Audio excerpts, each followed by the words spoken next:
Alléluia, alléluia, que le nom de l'Éternel soit béni dans le nom de Jésus-Christ de Nazareth. Je vous salue. Que vraiment la présence de Dieu soit avec vous à cette heure-ci, que Dieu vous assiste, que Dieu continue vraiment à combattre pour vous, que Dieu continue à vous donner ce que votre désir. Mais aujourd'hui, nous allons parler d'un thème particulier. Et le thème est celui-ci. As-tu un corps naturel ou un corps spirituel? Bien-aimé, il faut être au courant qu'il y a deux sortes de corps. Un corps naturel et un corps spirituel. Et je vais te dire ceci.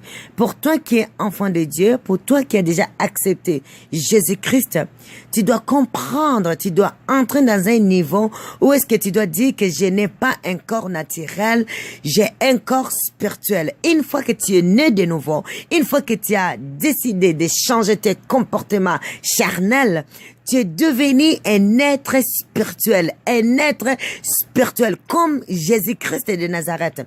Parce que nous connaissons le premier homme avait un corps naturel, mais le deuxième et le second avaient un corps spirituel. Je vous parle de Adam et Jésus-Christ.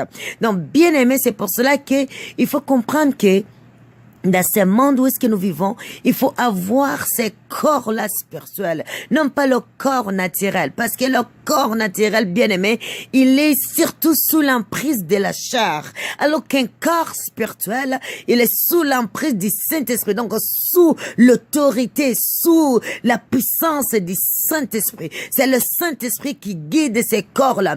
Et ce que l'Esprit veut, c'est le contraire de la chair, de ceux qui sont vraiment dans le corps naturel. C'est pour cela, bien-aimé, je t'encourage à entrer dans un corps spirituel, non pas de la chair. C'est pour cela que Dieu nous dit, ces versets-là se trouvent à 1 Corinthiens, chapitre 15, verset 44. Je vous lis ces versets-là. Il est sémé corps naturel, il résiste corps spirituel. Il y a un corps naturel, il y a aussi un corps spirituel. Bien aimé, ce que je vous dis, ce n'est pas des choses qui viennent de ma tête ou de ma logique ou de mes connaissances, mais ce sont des choses qui viennent de Dieu lui seul. Il veut te faire comprendre que tu dois abandonner maintenant ton corps charnel, ton corps naturel pour entrer dans le corps spirituel. Le corps spirituel résiste au désir de la chair. C'est pour cela, bien aimé, la plupart des personnes, c'est guidé par n'importe quel genre de vent, par n'importe quel genre d'enseignement ou de paroles, parce qu'ils ne sont pas sous l'emprise, sous le pouvoir du Saint-Esprit, parce qu'ils n'ont pas encore compris qu'ils vivent dans un corps spirituel. Un corps spirituel, bien aimé, quand on l'insulte, quand on le crache dessus, quand on le cloue, quand on le méprise, ce corps-là reste inébranlable, il reste ferme envers Dieu. Voyez l'exemple de Jésus-Christ. Pourquoi Jésus-Christ n'a pas répliqué? Pourquoi Jésus-Christ n'a pas répondu aux pharisiens méchamment? Pourquoi Jésus-Christ ne s'est pas défendu? Il était capable de le faire. Mais puisqu'il était sous l'autorité de Dieu, sous l'autorité de l'Esprit de l'Éternel, bien-aimé, il n'a pas pris le temps pour se venger. Mais toi, tu te venges parce que tu es encore dans ce corps-là de ta nature, de ta chair. C'est pour cela que tu dois laisser le corps spirituel dominer ton corps naturel dans le nom de Jésus-Christ de Nazareth. Bien-aimé, au verset 50, dans le même Corinthiens, 1 Corinthiens 15, on dit, ce que j'ai dit, frère, c'est que la chair et le sang ne peuvent pas hériter le royaume de Dieu. Bien-aimé, ton corps charnel ne peut pas aller dans le royaume de Dieu, mais ton corps spirituel, c'est lui qui doit entrer dans le royaume de Dieu. C'est pour cela Dieu nous dit d'être des êtres spirituels. Les êtres spirituels, bien-aimés, ils ne se comportent pas comme des êtres charnels. Il y a une différence, une très grande différence entre les gens qui se comportent selon la chair ou ceux qui se comportent selon l'esprit.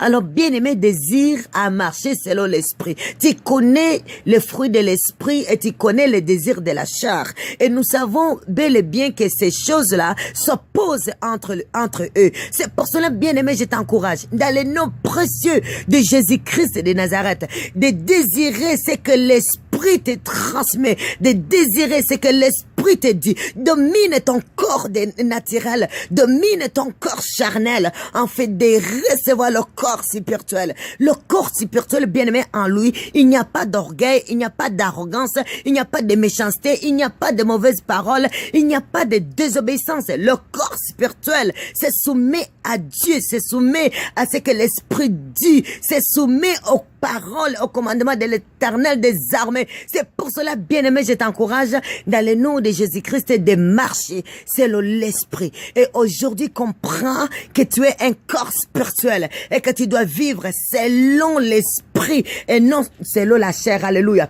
En Jean, si nous lisons en Jean chapitre 3 verset 6, bien-aimés, lisez vos Bibles. La parole de Dieu nous dit, ce qui est né de la chair est chair, et ce qui est né de l'esprit est esprit. Au verset 7, la parole de Dieu nous dit, ne t'étonne pas que je t'ai dit, il faut que vous naissiez de nouveau.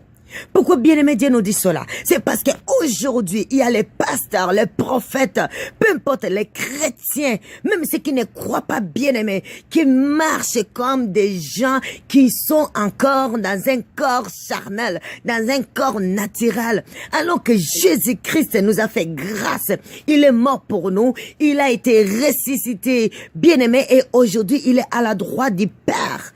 Pour ceux qui sont nés de nouveau, bien-aimés, nous ne sommes pas des êtres naturels, mais nous sommes des êtres spirituels. C'est pour cela qu'on doit chercher cette personne qui est en nous, alléluia. Il y a un être à l'intérieur de nous, un être vivant, alléluia, un être qui est à l'intérieur, que Dieu admire. Et c'est pour cela que tu dois entrer à l'intérieur de toi et chercher les bontés de l'Éternel qui sont à l'intérieur de toi, parce qu'elles sont là à l'intérieur. Mais toi, tu ne l'as jamais su, tu ne l'as jamais découvert. Mais aujourd'hui, puisque tu le sais, cherche cet être-là spirituel. Et pour bien aimer, arriver à être un être spirituel, apprends à être humble. Apprends à être au service du peuple de Dieu. Apprends à ne pas se venger. Apprends à ne pas souhaiter le mal à ton prochain.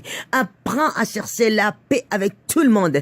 Apprends surtout au-delà de toutes choses à chercher la relation avec Dieu et surtout obéis ce que Dieu te demande et aie l'amour de l'Éternel. Bien-aimé, quand tu vas arriver à cette catégorie-là, c'est là où est-ce que les gens vont dire, en tout cas, nous voyons Jésus-Christ en cette personne. Mais aujourd'hui, les gens te parlent, ils te disent des choses mauvaises sur toi parce que tu n'as pas cet être à l'intérieur de toi. Tu n'as pas encore laissé cet être spirituel dominer dans ta vie. Alléluia. Quand tu vas voir cet être-là, quand tu vas accepter cet être spirituel bien-aimé, quand on va t'insulter, tu vas voir ça comme de l'eau qui tombe. Quand ils vont te mépriser, tu vas voir comme de l'eau qui tombe sur la terre. Bien-aimé, tu ne vas pas considérer le mal, mais tu dois avoir la joie, la réjouissance en faisant que du bien. Alléluia. Donc, bien-aimé, je t'encourage aujourd'hui de marcher selon le Saint-Esprit et de laisser le corps spirituel dominer dans ta vie. Car bien aimé, maintenant que tu sais qu'il y a deux sortes de corps, le corps naturel et le corps spirituel, cherche à ce que le corps spirituel domine dans ta vie. Alors je te pose la question, as-tu un corps naturel ou un corps spirituel? Si tu n'as pas un corps spirituel, aujourd'hui, travaille de mieux en mieux, encore plus, en fait que ce corps-là domine dans ta vie et que les gens rendent gloire à l'Éternel. Parce que, bien aimé, il faut que les gens reconnaissent Dieu en travers toi. Tu es un représentant ici sur la terre de Dieu. Dieu t'a établi ici sur la terre pour le représenter, non pas pour représenter les désirs de ce monde ou apprendre aux autres comment faire du mal. Non, apprends-leur comment faire du bien et comment aimer Dieu, comment marcher avec Dieu, comment vivre avec Dieu, comment parler avec Dieu, comment rester fidèle à Dieu, comment garder la confiance en Dieu. Bien-aimé, cela est ta mission. Dans le nom de Jésus-Christ, sois béni, bien-aimé, et je prie que la main de l'Éternel t'assiste et que vraiment il te révèle beaucoup plus concernant le message que tu viens d'écouter aujourd'hui dans le nom de Jésus-Christ. Amen.